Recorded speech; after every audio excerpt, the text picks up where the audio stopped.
Right. And these eclipses coming up in Leo and Aquarius are going to rock our world. Wow. Massive, massive, unprecedented change.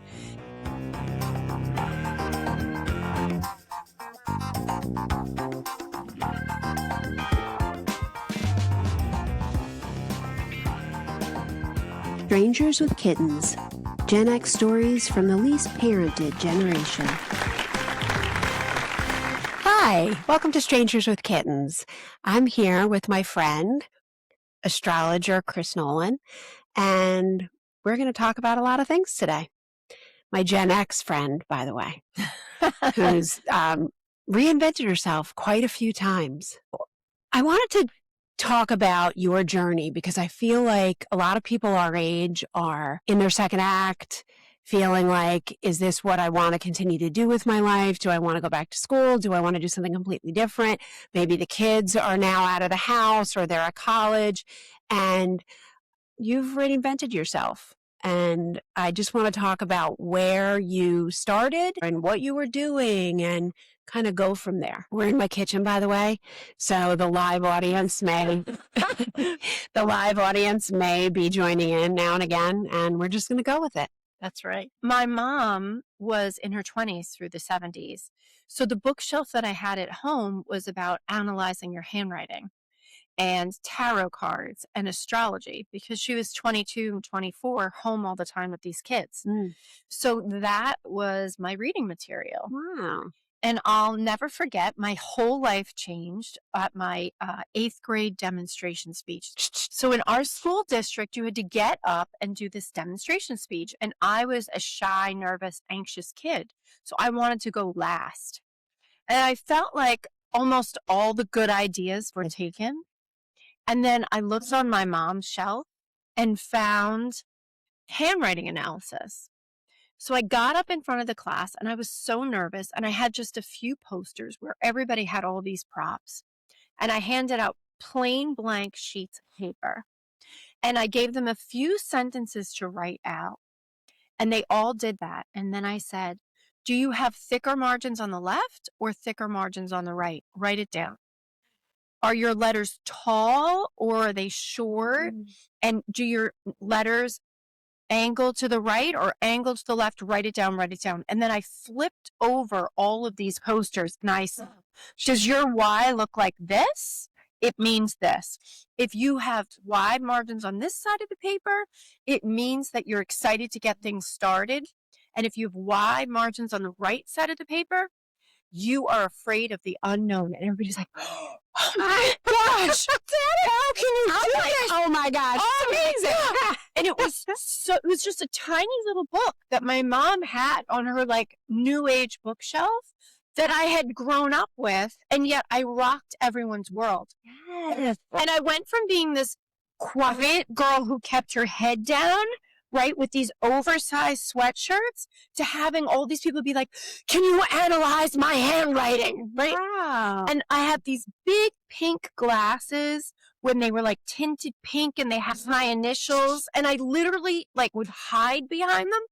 And there was Those just sound like pretty killer glasses. they were though. amazing. I love those glasses. I mean, And then all of a sudden, I was like, oh, I don't feel comfortable talking to people, but I do feel really comfortable standing up in front and presenting. And so that became my safety spot. I'm more comfortable standing up and giving presentations and teaching people, specifically teaching people about themselves. Things that they knew about themselves, but didn't know how to put into words. And astrology for me for a long time was just too general. And it really didn't make sense. Like I would rip out article after article out of all the magazines growing up. But it wasn't until I started really diving into astrology that it started to make sense. Because how could all of these relatives who were Sagittarius be Sagittarius when none of them had anything in common? right. And my mom was not very touchy-feely, but she was a Cancer. And I was like, that doesn't make sense Right. at all. Right. Nurturing. What? Yeah. My mom? So I really dove into astrology when I was going through a massive life change. And I sat down with a professional astrologer and he named all these things about me. And it was a major aha moment for me. Mm. And I decided to study and learn as much as I can. And it's highly addictive. I'm actually starting a new course tonight with an astronomy club in Manhattan. And it's just super fun. And I love teaching people who they are.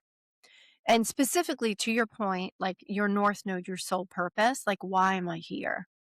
And astrology has these 12 houses. And so to know where your North Node is, to know what like your soul mission is it's exciting and it's fun. And I just love being a mirror. And that's really what being an astrologer is being a mirror to someone to show them who they are. Mm. Totally explains what you were saying about how could all these different relatives be Sagittarius and be so different. So different. Right. Yeah. That's amazing. Yeah, and I use a lot of different aspects that other astrologers don't use. I use all of the asteroids, which are give a lot of nuance and give a lot of precision. Like the asteroid of Pallas Athena is like where we have victory, where we strategize, and girl power. Love that. Yeah. Athena's the goddess of, well, war, right? Like Yes. battle. Yeah. Yeah. Yeah. That's so cool. Yeah. My North Node happens to be Aries, which is directly across from Libra. So I thought, oh, your North Node is like you start here and you're going there, but that's not the case. So you're right about the direction that you're going, but it can be in any of the houses. Mm. Like your ascendant is your first house, but your ascendant could have been in Aries. Your ascendant could have been in Libra. You just have an ascendant in Sagittarius, but your north node stays in that sign for 18 months. So it was going to be Aries no matter what. Mm. Interesting. So when you did the deep dive into astrology and you said it's highly addictive, what did it do for you? Did it make you feel, did it make sense of things that previously hadn't made sense? It really did. And I was going through a divorce, and the astrologer said, wow, you have Aries in your seventh house of partnership. And that's where Chiron, the asteroid of wounds in, and you just started your Chiron return. So are you going through a divorce? And I was like, yes, I am. And it made my life feel like it wasn't random. Mm, Like this, I was on track for exactly what was in my natal chart. And it just made sense of my life that even though I was going through challenges, these were the challenges I signed up for, and that there was going to be an end date. And the astrologer gave me the end date. Like this mm. is going to begin here and it's going to end here. That's a comfort. And I would imagine it makes you feel like I just have to hold on Exactly. because there's an end there. I mean, when you feel like this is it forever, Yeah. that can feel really hopeless. You're 100% right. And, when the eclipses come in, there's 4 eclipses a year, and every 18 months, the eclipses change. So to know that this area of my life is going to be an area of massive change before it becomes an area of massive change, it's like Yeah. being proactive versus reactive. And who doesn't want to feel prepared? Right. Which is why I have a lot of astrology events. And I just open it up for everybody, and whoever's meant to be there is meant to be there. And I love it. I really love it. I love them too. I've been to quite a few of Yes. Chris's astrology events, and they're And fantastic. loyalty is my favorite. And um, she's actually got one this Thursday, tomorrow, from when this airs, and it's on Eventbrite, and we'll include the link for anybody who wants to be included in that because it's pretty great. One of the best parts about the astrology events is that I don't do a lot of lecturing. I like to read charts and read charts and read charts. And I like to read as many charts as I possibly can. So sometimes I'm on for an hour and a half, sometimes I'm on for 2.5 hours, Mm, but it's the volunteers that make it such a success. Because I could lecture, but learning through reading the charts is so much more helpful and interactive. And after the second, third, and fourth person has been read, you kind of understand the concepts. yeah, it doesn't have to be your reading to learn Exactly. things. So much. And, Yeah. it's fun and funny. I mean, some things that come up are not for public consumption. So if Mm, there's something private, I like to say, I want to talk to you about this aspect and see me after, and I'll just do a 10-minute off. So if you're nervous, some people get nervous with astrology. mhm. I don't want to hear anything bad. Um, First of all, everything is good. If it's not something with grace and ease, it's something that you're going to learn a lot with. Mhm. And also, if there's anything that should be talked about privately, I always defer to a private session. Yeah. And there's plenty to talk about in the hour. I always feel like an hour is not enough time to go through a chart, and yet it's so much information. It's so much information. Yeah, It's which is so why we dense. record it and then we share the replay so that you can watch it again and again and again. It's just a lot to take in, especially if you haven't had it done before or not for a long time, and just even some of the terminology and all the asteroids were new to me. Yeah. And when you did that, I was like, oh my gosh, there were so many pieces that had never been put into the puzzle before. And you were like, and this and this and this. And I was like, oh my Yeah. gosh, that makes so much sense. Right. And these eclipses coming up in Leo and Aquarius are going to rock our world. Wow. Massive, massive, unprecedented change. And it's a really exciting time. And also, so many of the outer planets like Saturn, Uranus, Neptune, Pluto, they were all in earth signs and water signs, and earth and water mix mud. And they're all moving into fire and air, which is new ideas and action and forward momentum at the time of the fire horse. So, this is a good time to understand who you are so that you can, with radical authenticity, move in the direction you're meant to. So you did the handwriting analysis, and then My whole life changed.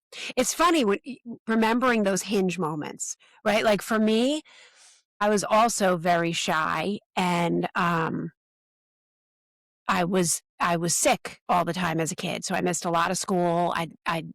I'd leave school, I'd be in the hospital for a week, maybe home for a week, and then I'd come back skinnier and weirder than I was before I left. And I was the skinny kid. then,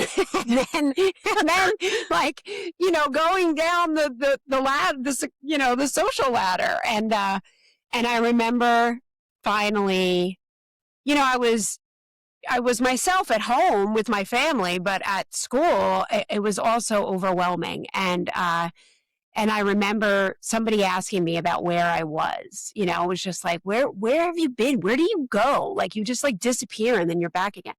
And so I made a joke, and I made this song up on the spot to the song Locomotion, about asthma. And everyone was like around me laughing. And I was like, oh, thank God, because it was not going well. Right. You know what I mean?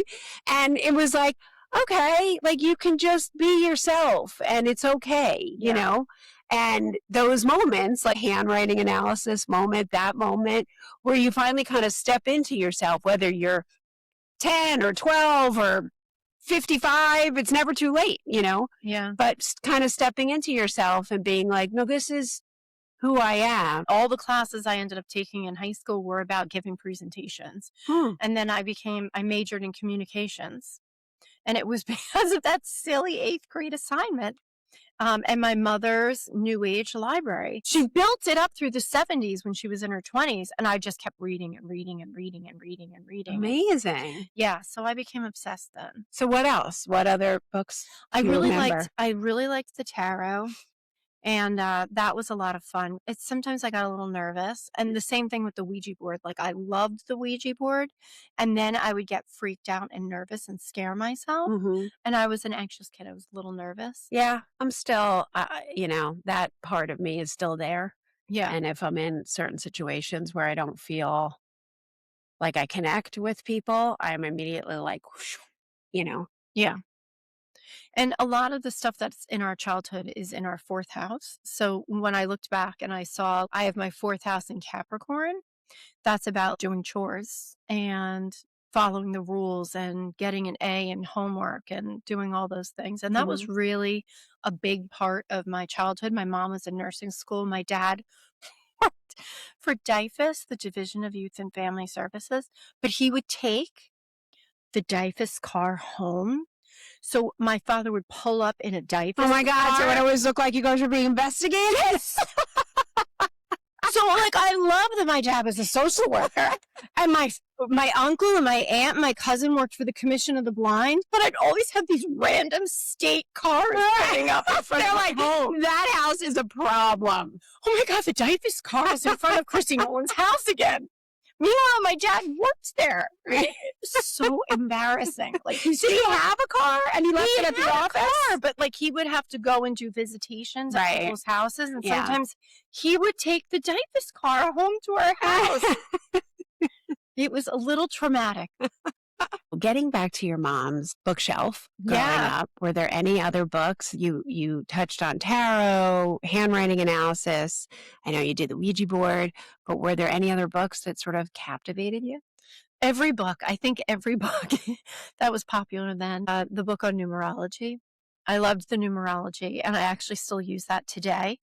It's a very easy way to take the address that you grew up in or the address that you live in now and to bring it down into a single digit. For example, I live at 51 Gray, and my house, my theme is calm, and 51 is a 6, which is harmony and balance. So that's super easy to do at like any of my events, like a gong bath. I could open with explaining what the numerology is and then having everybody learn a little bit about themselves. I couldn't help but do the math in my head, and my growing up address equaled 7, and my personal numerology number is, I guess, from my birth date. Yeah. Off in your life path. Is a 7. Yeah. Okay. So how do you do that for your birth date? So there's a bunch of different ways to calculate the numerology. I really love Chaldean numerology, which is adding up all the letters in your name. But there's quite a few calculations having to do with your whole number of your birthday or just the year or just the day. I'm born on the 17th, so that's 8. Okay. So that 8 is the number of leadership. 7 is like a leap of faith or trusting your intuition, spirituality. My address growing up was 104, which is 5. 5 is the number of change, and there were a lot of changes. Yeah. So 5 is change. So wait, so I wonder why, I'm trying to think back now, why my number was 7, because my birth date is 9. Yeah. So they must have added all your numbers together. There's so many different kinds Ways of to do it. numerology. Okay. So many different books with different methodology. There's a triangle number. You could really go deep in it. Wow. I want to take a deep dive. Yeah. I'll do your Chaldean for you. That's really cool. When I first did my Chaldean numerology, when I was getting divorced, I was like, do I keep my married name or do I use my maiden name? And I calculated it, and it ended up being betrayal, betrayal, betrayal. So I decided that I would use my maiden name, which is Chris Nolan, and that was the Chaldean for teacher healer. I felt like that was the right choice for me. Yes. That's really fascinating. Yeah, it was very shocking. Yeah, I'm going to need that, please. Yeah. Well, thank you so much for being here. This has been such a pleasure and such a treat being in person. Thank you. This was so great. Love you. Mwah. Love you. Thank you. See you soon.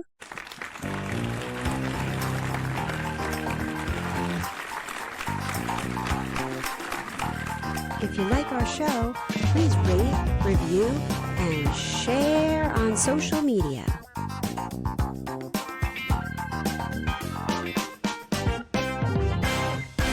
Strangers with Kittens is taped for a live audience of dogs.